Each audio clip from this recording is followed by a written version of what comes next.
Yeah, just congratulate Alabama State on a great season, a historic season for the Hornets. They represented their university in an outstanding way, and they were a formidable opponent. We didn't play our best, but I think they had a lot to do with it, and so I just give them a great deal of credit. Miles was terrific. Tahad was terrific at times. Chaney dominated on the inside when he had to. But we can play, trust me, we can play, and we'll need to play a lot better. We missed 14 free throws. We made 18. And that's going to catch us in a close game. These next games got a chance to be closer, so we got to, sharpen up in that area. And that's part of that is valuing possessions. And if there's one thing I can get my guys from this point forward to lock into right now, did we value every possession on the defensive end? Did we value it on the offensive end, scoring through contact, or we just rely on the whistle? And then would we finish plays? And that's the biggest. That's the biggest difference right now between the way we were playing earlier in the season and the way we're playing right now. And you can do that against a team that you're better than, but you can't do that. We won't be able to do that from this point forward. Questions for the student athletes? In the back on the left, please. Isaac Bourne, Mid-Major Madness. For any of the three players, how much of you guys did you watch Alabama State's trap defense in that first opening game that they played earlier the other day? Can we start with Chaney, please? We knew they was a very scrappy team. We knew they changed their defense up a lot. When they go man, they go 1-3-1 and they go 2-3. That's a good strategy. They try to make us take a lot of tough twos. They doubled and trapped the baseline and the post. So shout out to them for having a game plan, but we have to play better. Third row here on the right, please. For Johni, right-hand CNBC 13 in Birmingham, you set a program record for double-doubles this season with your game today. What does that mean to you? Obviously, we talked about that before the season when you tied it, but now to pass it, what does that mean? It means a lot, to solidify my name in Auburn history and kind of give back to the university. In the front on the left. Michael Giddens, War Report, Auburn. Miles, you started the game on a heater, 4-4 from 3. Can you talk about what it's like to get in a zone so early in your first NCAA tournament game with Auburn? It's everything I dreamed of. It's great. My teammates did a great job of finding me, and all I had to do was knock it down. So just credit to my teammates for giving me open looks. Stay in the front row. Justin Ferguson, Auburn Observer. Chaney, big bounce back game for you after a few in a row where you had been kind of statistically limited. Just how did it feel? Anything different for you in this game? Just how did it feel to bounce back the way you did with your scoring and your rebounding? All credit to my Lord and Savior Jesus Christ. Without him, I wouldn't be here. I wouldn't have these opportunities that I have. It's a great feeling coming off the bad string of games, just being there for my team. Just doing everything I can and just playing hard. And that's all I can do, and that's all I will do from here on out. So, it's a great feeling, and it's a blessing as well. Back row on the left. Johni, you're spending some time pretty close to where you started college at Morehead, so have you been able to talk with any old friends from there? Oh, yeah. I had a couple friends from Morehead come to the game. In the front again on the left. Miles, there's the play late there in the first half where you hit that corner three off the scramble. Just how big of a bucket was that? And y'all, fighting for that rebound after, Chaney's and one. It just kind of gave y'all lifts heading into halftime. Right, it was huge for us and our energy.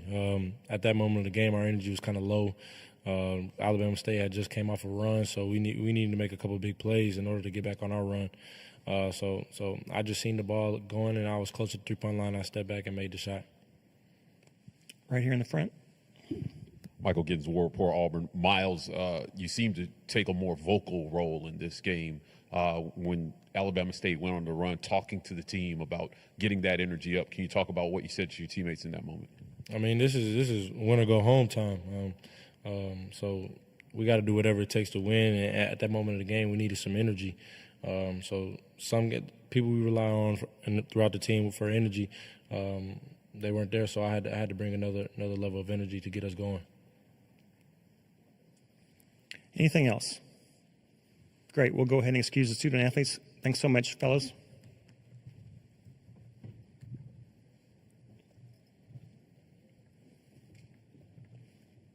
And more questions for Coach Pearl, please. Right here in the front. Coach, you're back in the first round. Obviously, you guys lost to Yale this year. Can you talk about what you talked about your team earlier in the season? You said before Florida, you didn't do a good job of letting the team know what that game meant to Florida. Again, what did you tell your team in this first round about Alabama State potentially wanting to come in with the upset and nothing to lose? Well, that Alabama State had already accomplished more than most of the guys on my team. Dylan Carwell, Johni Broome, J.P. Pegues, and Chris Moore are the only guys on my team that have won an NCAA tournament game going into this game. Alabama State, that whole team had already won a game. That whole team had accomplished more than our team had accomplished. Going back to Yale, we played better against Yale than we did tonight. Give Alabama State credit. Third row on the right. Coach, with the big game that Miles had today, when he talked about the energy, how big is that going down the stretch on Saturday and then potentially moving forward, having him like that? Well, I think what it does and what gets rewarded is Miles is one of the most consistent trainers, puts the time in and is disciplined. And so you love to see guys get rewarded who grind, do the right things, train the right way, unselfish. And the thing I loved about Miles' shots were they were all shots within the framework of the offense. They were all shots coming off of screens. They were all shots where everybody in the building knew he was going to take that shot. So the wonderful thing about Miles Kelly is you absolutely know what you're going to get. And I think that's why Miles has got a chance to be one of the better pros that we have on this team, because he is going to 3-and-D at the next level, and you can count on it. And that maturity, that taking care of business is a part of who he is. And I think the scouts see that clearly. We'll go here on the right, front row. Bruce Philip Marshall, Auburn 247 Sports. You said you played better against Yale last year than you did in this game. We shot 50%. We had a great assist-turnover ratio. We missed free throws in that game too, but we actually played better against Did that Yale. surprise you that it was that way today, considering all the talk and everything going into this tournament? Yeah, I thought our effort and energy could have been better. I thought Alabama State was able to beat us off the closeouts a little bit too much. I thought our bigs did a pretty good job at challenging shots at the rim, but we just weren't sharp. I think the other thing too is, like, the one thing you can control. Our teams always play with great effort and energy. You have to, or our system doesn't really work. And I just didn't think we did tonight. Fourth row on the right. Joe Rexford with The Athletic. Bruce, you're talking about the value of the possessions on both ends. How long has that been a thing? Is that just like the 3 or 4 losses going into this, or has that been going on for a bit here? I'd say it's been, maybe the last month or so, whereas I think, prior to that, probably we're just a little sharper. And, value of possession is making free throws. Value of possession is not having a careless turnover. Forced turnovers will happen. Taking shots that we know, man, that play wasn't designed for that look. And you know it, and your teammates know it, and yet you do it anyways. So if we can get on the same page a little bit more, and again, like I said, value that possession, we got a chance. Creighton is a very veteran team that they've been through it. They're not going to beat themselves. We'll have a great game plan together, but it's going to be a very, very tough second round for us. Let's go here in the front row real quick. Michael Giddens, War Report, Auburn. Coach, can you talk about Tahad Pettiford tonight? 0 for 8 in his last game, bounces back 5 for 9, 16 points, 5 rebounds, 5 assists. Can you talk about the true freshman in his first NCAA tournament game? Great to see him bounce back, and great to see him, even after he missed his first couple shots, and you're like, oh, this is going to continue. He just obviously lit up. And the thing I liked about his game tonight, he was better defensively. He got 50-50 balls and rebounds. He used his speed and his quickness and his athleticism. Alabama State's a very quick, very athletic team. And Tahad Pettiford is as quick as any of them out there. And I thought his presence was a huge spark for us coming off the bench. Both he and Chaney Johnson, if you look at Todd was plus 22, Chaney was plus 19. Those two guys had played great for us coming off the bench. Fourth row on the right. Yeah, Bruce, Ben Baby with ESPN. Given what you said about the lack of sharpness, how well Creighton plays, do you feel like y'all played well enough tonight to beat Creighton if they play at the level they're going to play at potentially that you think? Okay, I apologize. Could you ask that again? Yeah, given what you said about the lack of sharpness tonight, and maybe, leading into this game and how well Creighton can play and that they won't beat themselves, do you feel like y'all played well enough tonight to potentially beat a Creighton team that'll be firing on cylinders? No, we won't beat Creighton if we play like we did tonight. No. But we know we can play better. We know we can tighten things up, and that's the thing about the tournament. We will absolutely get to the next game. One of the things that we'll do, even a short period of time, we're going to look at today. We're going to look at it a little bit and go, okay, this is how we're going to be done on Saturday, okay, against a much better, much bigger, much different kind of a basketball team. So hopefully we can learn, and look very pleased with the win. They're only at the end of the day on Saturday. There are going to be 32 teams left, and Auburn's still one of them. Front row, right here on the left. Bruce, you mentioned him earlier, though, 13-7 for Chaney. Kind of how he's struggled here down the stretch. But just what was it like for him and the team as a whole to get that lift today in the front court? Yeah, I think Chaney is like one of those guys that, like, 13-7 for me is like nothing for Chaney. Like, I think he's a 20-10 guy, even though he's not all the time. I just have that much confidence in him. Like, when he gets it, I think he's going to make a shot.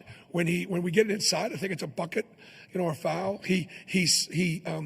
Chaney is able to. We did a lot of switching tonight. Chaney was terrific defensively, keeping guys in front. Again, another guy that does it the right way, trains the right way. Loves the Lord, puts the Lord first in everything he does. And so Chaney Johnson can call God anytime he wants to. They have a direct line. They have a direct connection.